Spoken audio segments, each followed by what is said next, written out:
Yes, kembali lagi di channel YouTube Lanata POV.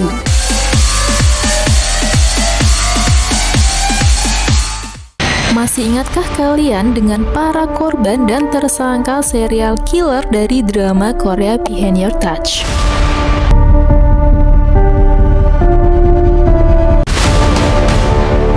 Pastiin kalian udah nonton video aku sebelumnya ya. Berdasarkan penyelidikan Jang Yeol dan Ye Bun terhadap para korban, muncullah nama-nama tersangkanya nih, yakni ada Pak Park, Cha Juman, Kim Son Woo, dan Dr. Jung. Nah, siapakah tersangka utamanya? Yuk tonton videonya sampai habis dan jangan lupa juga buat kalian untuk like, share, and subscribe video aku, oke? Inilah videonya. Nah, sebelumnya sudah muncul beberapa korbannya ya, yakni ada Kim Sia, Park Sung Gil, dan Lee Ji Suk.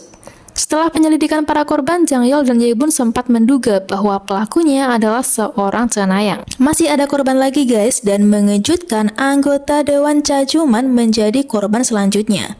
Awalnya ia sempat dicurigai sebagai pelaku, namun ternyata ia justru menjadi korban. Ia ditemukan tewas di kantornya dan di sana ada Dr. Jung yang juga dalam kondisi luka tusuk. Sontak Dr. Jung dicurigai sebagai tersangkanya nih.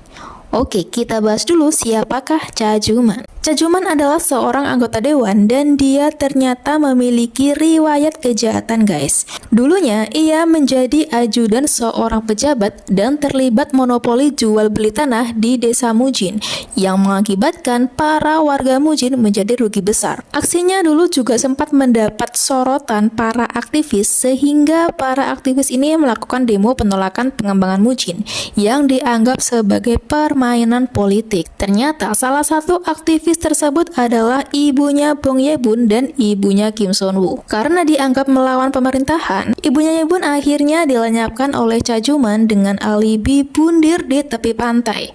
Sedangkan ibunya Son Woo menghilang tanpa kabar. Tidak ada yang tahu ibunya Son Woo ini masih hidup atau sudah meninggal ini. Lalu keluarga Ye Bun ini singkat cerita akhirnya mengetahui bahwa Cha Juman terlibat dalam peristiwa kematian ibunya Ye Bun. Sejak saat itu, keluarga Ye Bun mulai membenci Cha Juman nih. Terlebih lagi kakeknya Ye Bun nih, yakni Dr. Jung. Mengetahui hal itu, Cha Juman sempat mampir ke rumah Ye Bun nih, dan seketika situasi obrolan berubah menjadi sangat canggung. Cha Juman lalu mengobrol dengan Dr. Jung dan melontarkan kata-kata yang tidak pantas terhadap ibunya Ye Bun nih. Sontak hal ini membuat Dr. Jung marah besar. Lalu Cha Juman ditemukan tewas di ruangannya dalam kondisi luka tusuk acak sama seperti korban-korban sebelumnya. Lantas, benarkah Dr. Jung pelakunya dengan motif balas dendam? Kita bahas dulu riwayat dari Dr. Jung.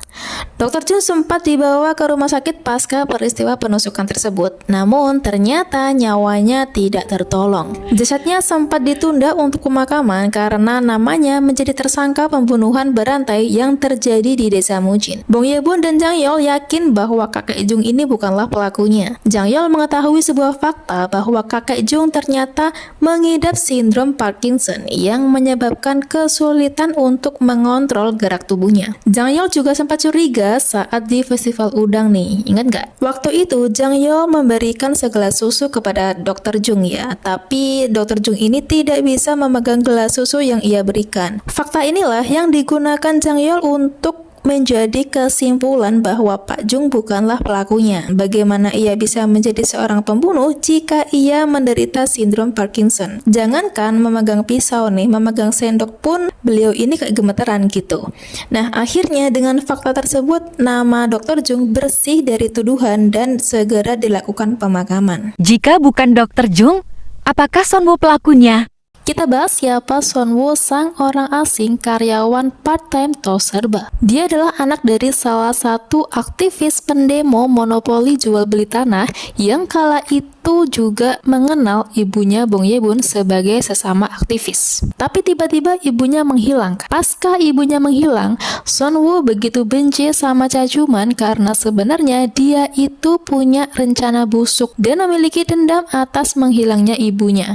Tidak ada yang tahu kemana, di mana, masih hidupkah atau sudah meninggal ini. Dulu ketika Sonwoo menjadi mahasiswa, Jaejuman sempat melakukan kampanye atau orasi di kampusnya. Tapi karena Sonwoo udah dendam duluan nih, akhirnya dia satu-satunya mahasiswa yang menentang Jaejuman. Kemudian Sonwoo memutuskan untuk kembali ke desa Mujin, yakni desa tempat ibunya tinggal dulu. Jadi atas dasar inilah Jang Yeol mencurigai Sonwoo sebagai mungkin salah satu kandidat atau tersangka kuat atas pembunuhan Jaejuman karena motif dendam terhadap Jaejuman.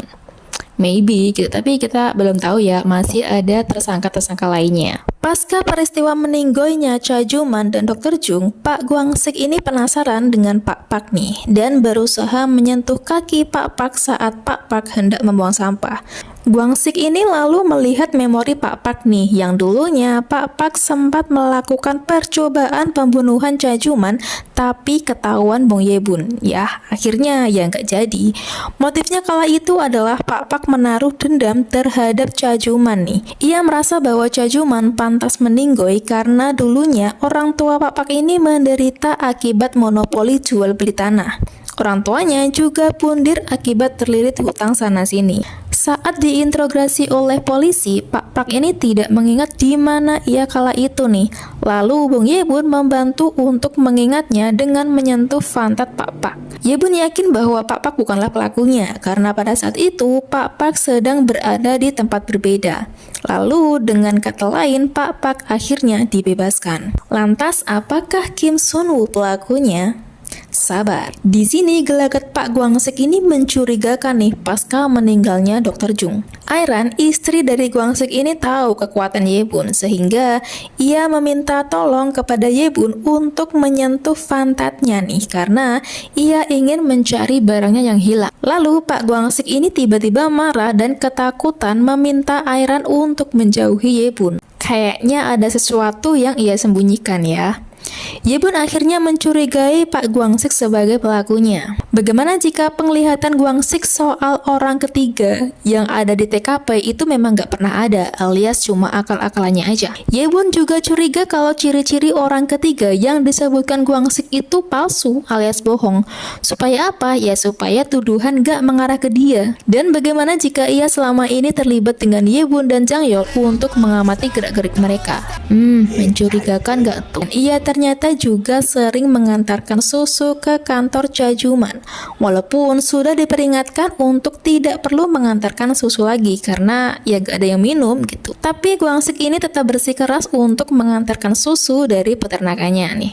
Dari situ muncul dugaan bahwa mungkin saja Gwang-sik melakukan aksinya saat mengantarkan susu ke kantor Jaejuman. Lalu Jang Yeol langsung menuju rumah Pak Gwang-sik nih dan ternyata Airan mengungkapkan bahwa Pak Gwang-sik sedang keluar rumah untuk mengecek sesuatu. Dan karena sedang hujan, Gwang-sik ini menggunakan jas ponconya. Lalu apakah Pak Gwang-sik sebagai pelakunya? Salah besar guys. Jang Yeol kemudian mengikuti Gwang-sik dan plot twistnya adalah terdapat scene yang menunjukkan bahwa Pak Gwang-sik ini menjadi korban penusukan. Loh, gimana ini? Namun saat Jang Yeol mengamati, ia justru melihat sang pelaku sedang berlari ke arah rumah Pak Pak. Yang saat itu Jang Yeol masih menduga kalau dia adalah Gwang-sik nih. Lalu Jang Yeol justru bertemu Kim Sun-woo yang sedang keluar untuk membuang sampah.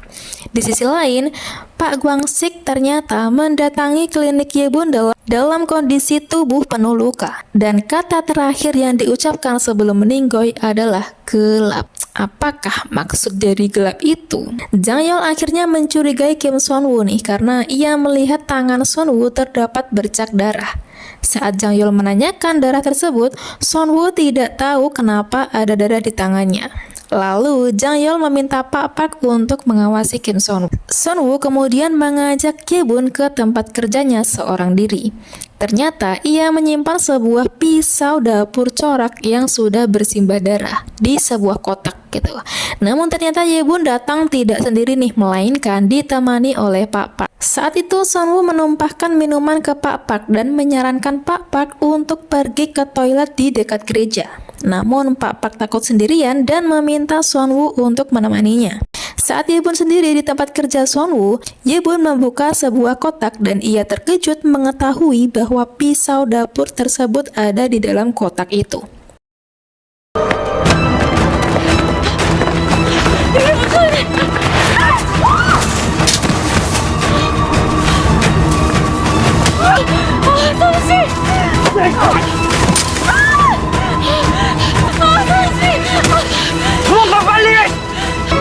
Namun, plot twist lagi guys, justru yang menjadi korban penusukan adalah Sonwoo.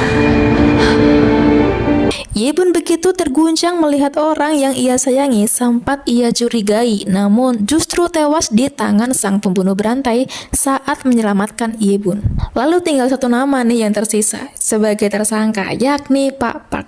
Betulkah Pak Park sebagai pelakunya selama ini? Yes, ternyata benar guys, Pak Park adalah pelakunya. Yebun dan Jang Yeol menyadari kata kunci mereka nih, yakni gelap yang diungkapkan Gwang-sik sebelum meninggoy dan menutup mata yang dicurigai Jang Yeol. Yebun saat hendak mengunjungi pemakaman Sonwoo, ia menyadari bahwa Pak Park sedang menggunakan kacamata hitam. Yebun lalu menyentuh pantat Pak Park dan benar guys, ia melancarkan aksinya menggunakan kacamata. Dan Yebun melihat para korban sebelum meninggal. Ia juga melihat bahwa orang ketiga yang ada di TKP saat hujan meteor adalah Pak Park nih, yang kala itu sedang melakukan ritual namun terperosok ke kandang sapi gemsil dan mendapatkan kekuatan psikometrinya itu hanya dengan menatap mata para korbannya. Pantas saja pelakunya berjalan sempoyongan karena penglihatannya sedang ditutup nih. Dan saat melenyapkan cajuman, sempat menekan tombol lampu ruangan agar ruangan dalam kondisi gelap gulita.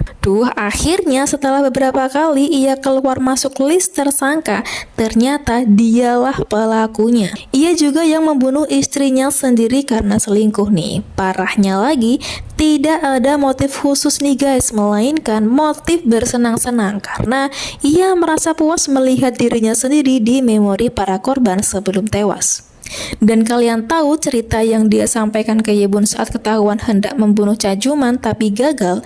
Ternyata cerita itu bohong guys, dia cuma mengada-ngada aja. Waduh. Lalu Kim Sonwoo ternyata lebih dulu menyadari bahwa Pak Park ini memiliki kekuatan seperti Bong Yebun hanya melalui matanya. Maka dari itu, ia seringkali menghindar kontak mata dengan Pak Park dan berusaha mencari pisau dapurnya.